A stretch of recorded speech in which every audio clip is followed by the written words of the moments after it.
Pasinta pavanin nuam na siyan lay miyong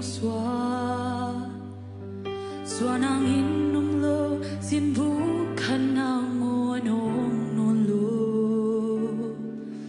Lay tumbite gumding pa Bongan ko ang sunghong kisya Kinyam kyan na takto hong paizo Minsan na pon piswain lay tuhon di kung tua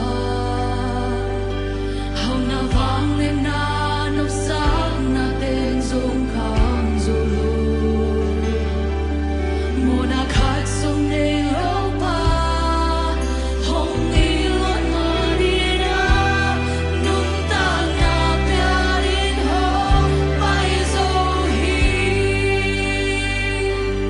Ama bilin zay su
amite mo na sumpat ko.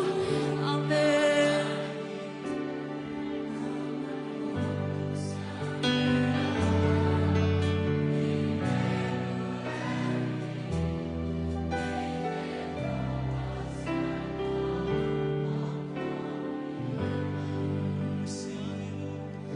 Ang home na siyang halo, Emmanuel, He ate the passion home of come Ito He. pa tumalong kang ako ni. Ito omong ko pasyan. Kung na to pa olong namin pasyan tapan na isun. Nang manong kipiyakyan man nilang namin sa ito. To pa tunga. Ilasong niyan din. Pero kung tam kaunay song.